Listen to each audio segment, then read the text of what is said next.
Bonjour YouTube, je suis Sébastien et ça fait quelque temps que je ne vous ai pas tenu au courant de ce que je faisais au quotidien. Je vous ai mis des vidéos de différentes choses. Et j'ai un nouveau projet depuis quelques semaines que je travaille à temps perdu puisque je continue à faire d'autres petites activités, notamment une semaine de machine de chantier récemment là. Et le voici, je voulais vous en parler avant mais j'ai pas eu le temps et je voulais que vous puissiez le voir tourner. Voilà le principe. Le projet, c'est cette petite boîte qui n'est pas la boîte définitive évidemment. Je voudrais en imprimer une en 3D, voire en faire fabriquer une en plastique si possible.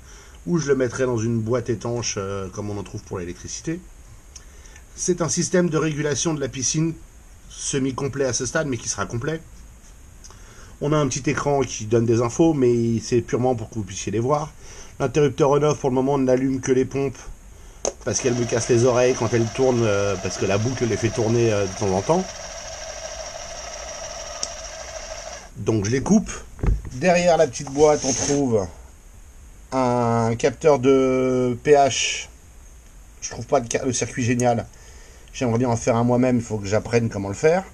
Ça, c'est un capteur de TDS. Il restera pas dans la version finale, mais je l'avais commandé parce qu'il coûte pas bien cher et je voulais voir ce que ça donnait. Il n'est pas capable réellement de fonctionner dans une piscine, je pense, avec la salinité. On a deux capteurs de température qui ressemble à ça. Il y en a un qui capte l'air pour l'instant, que je remplacerai par autre chose, et un qui capte la température d'eau, là-bas, puisque mon eau est là-bas avec ma sonde de pH. Si on ouvre le bordel, on peut voir que cette petite boîte, je l'ai faite avec la CNC vite fait. On a l'alimentation, qui reçoit le 220 et qui sort 12 volts pour les relais.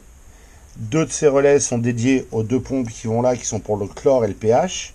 Et les deux autres seront reliés pour allumer les contacteurs de la pompe et les lumières. On a un module Bluetooth, on a un module Ethernet et on a une carte Arduino Mega. Du branchement des résistances. Et avec ça, on se retrouve avec un système qui est virtuellement capable de gérer le pH, il le fait déjà, le chlore, ainsi que, pour simplifier les choses, allumer et éteindre la pompe ou remplacer le minuteur du tableau électrique de la pompe, puisque j'ai ici dans mon petit fatras, quelque part au fond j'imagine, voilà, une petite horloge permanente qu'il faut que j'ajoute sur le système, qui me permettra de garder la date et l'heure de façon constante, puisqu'il y a une pile qui va dedans, c'est parce que j'ai pas la pile que je l'ai pas encore montée. Et cette horloge me permettra donc de maintenir un calendrier et donc de gérer la pompe. Là, vous avez du code Arduino que j'ai fait. Il y en a un paquet. Je ne vais pas tout vous le détailler. De toute façon, je le rendrai public quand il sera fini. Mon projet est open source, hein. Mais on gère à peu près tout. Mon système, le principe, c'est qu'il a l'Ethernet pour qui est là-bas, hein, c'est la petite carte bleue avec le fil jaune et blanc dedans. L'Ethernet permet d'avoir comment dire, l'Ethernet permet d'avoir des valeurs stockées sur mon serveur, ce qui me permet de suivre ma piscine à distance. Ça, c'est une fonction que je ne sais pas si je la laisserai open source ou en tout cas open access pour que tout le monde l'utilise parce que c'est pas pratique. Ça présente vite un coût, même si on log les valeurs que toutes les 20 minutes ou 10 minutes ou un truc comme ça, ça finit par faire un certain nombre de valeurs. J'ai ensuite une application mobile, j'en ai une pour iPhone et une pour smartphone, hein. Pour Android, j'ai fait les deux pour l'instant, elles sont encore en bêta.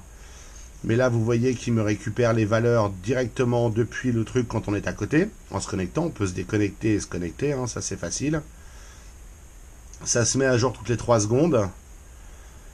Et on a une rubrique réglage qui permettra de paramétrer l'ensemble du système, d'activer, désactiver les fonctions, de gérer le calendrier, je ne l'ai pas encore fait celle-là, de définir la cible pH, de définir la cible redox, donc le calendrier, il faut que je fasse un piqueur particulier pour définir des plages. Mon idée c'est que ça permettrait d'avoir autre chose que tous les jours la même chose. Typiquement on peut moins filtrer la journée que le week-end quand on s'en sert pas la semaine. Tout un tas de petites fonctions. Voilà mon principe. Alors, ouais, j'aimerais bien quitter ça. Retour, voilà. Hop, on revient là. On a les valeurs. Et on pourra, ça je l'ai pas, c'est une routine qu'il faut encore que j'écrive. Mais il faut que je mette des ampoules pour voir si ça fonctionne de l'autre côté. Allumer la pompe. allumer les lumières, elles se rééteignent puisque le système dit qu'elles sont éteintes. Puisque quand il récupère les valeurs, il vérifie l'état de la pompe. Mon idée, c'est qu'on puisse aussi faire ça à travers le site internet, le serveur, ce qui permettrait d'allumer ou d'éteindre la pompe sans s'approcher du local piscine. Voilà où j'en suis. J'ai aussi créé un petit circuit imprimé qui est fait pour s'emboîter sur une carte Arduino Mega, puisque l'Arduino, le principe, c'est qu'on peut empiler des cartes. Je peux en mettre une dessus et une dessus. J'ai un exemple ici qui ne fonctionne plus parce que la société qui le fabriquait a fermé ou disparu ou changé de nom, j'en sais rien. Mais je vais quand même pouvoir vous le montrer. C'est un autre modèle de carte Arduino, pour ceux qui ne connaissent pas. C'est une Uno. Alors je l'ai acheté sur AliExpress, elle n'a pas le bootloader, donc si elle ne fonctionne pas, il faut que je fasse quelque chose dessus. Et c'est la petite version de ça, elle a moins de capacité, moins de mémoire. Mais cette carte qui était une carte Bluetooth d'il y a 5 ans, 6, non plus que ça, 6-7 ans, elle s'emboîte dessus parfaitement. Alors, je viens de tordre les trucs évidemment, mais c'est pas grave, on peut les détordre en la mettant dedans. Et elle s'emboîte dessus, et on a une connexion à des pins numérotés directement, et on pourra en mettre une autre dessus, une autre dessus, une autre dessus. Mon propos, c'est donc, avec KiCad, que j'ai appris à utiliser pour faire ça, tout ça, j'apprends en même temps, c'est de faire un truc qui s'emboîte là-dessus, c'est très zoomé, et on puisse directement, avec des connecteurs rapides, bougez pas, avec des connecteurs rapides de ce type-là, donc les femelles sur la carte aux différents endroits selon la taille, et les mâles au bout des fils, avoir un moyen simple de brancher chaque composant et qui soit reconnu automatiquement par le programme sans avoir à redéfinir où est branché quoi et comment.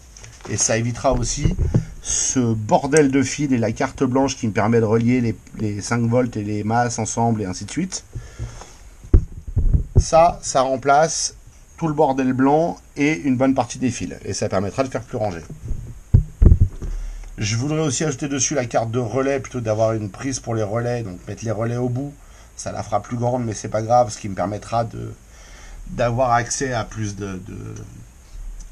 enfin d'avoir moins de bordel dans mon système. L'idée c'est aussi d'optimiser. En haut vous pouvez voir le tableau des coûts pour l'instant. Le système tel qu'il est, capable de gérer pH, chlore, les deux pompes, la pompe et la lumière, avec les deux pompes péristaltiques.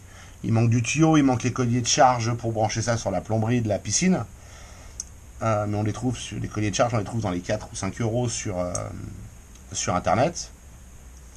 J'en suis à 88,99 € pour un système complet. Pour mémoire, quand il a fallu qu'on achète un régulateur de pH pour la piscine, le moins cher qu'on trouve, c'est 189 €. Et c'est un truc ultra basique. Et d'ici la fin du mois, je devrais avoir un système à peu près complet. Je ne sais pas si j'aurai fabriqué cette carte, mais je voudrais essayer. Soit je vais acheter des plaques de cuivre, des circuits imprimés blancs et les usiner sur la CNC, soit je vais simplement le faire produire en Asie et souder des composants dessus. Je vais voir. La version optimale, c'est d'ajouter là-dedans le processeur ATmega, donc c'est ça. Les quelques petites résistances dont il a besoin, le cristal qui est là, oui c'est celui-là le cristal je crois, et 3 conneries pour pouvoir le programmer. Et j'aurai une carte plus grande que ça, c'est sûr, mais qui comprenne tout. Ma version idéale, c'est d'arriver à trouver comment fabriquer un circuit qui lise le pH et idem le redox, c'est le même système à peu de choses près. Ces sondes ont un 0 au milieu de leur plage de mesure, globalement, 0 volt. Si c'est en dessous, et alors sur le pH par exemple, c'est 7, le 0 volt. Si c'est en dessous, eh ben, on reçoit un voltage négatif. Si c'est au-dessus, on reçoit un voltage positif. Et c'est plus ou moins 400 millivolts, ce qui veut dire que là, le circuit, ce qu'il fait, c'est qu'il reçoit 5 volts. Quelque part, il le convertit à 2 volts 5. Il additionne le signal de la sonde à 2 volts 5. Et mon signal devient une plage de mesure entre 2 volts 1 et 2 volts 9 théoriquement. Ça vaut ce que ça vaut. Je pense que c'est pas une mauvaise approche de le faire. De toute façon, j'en vois pas d'autre.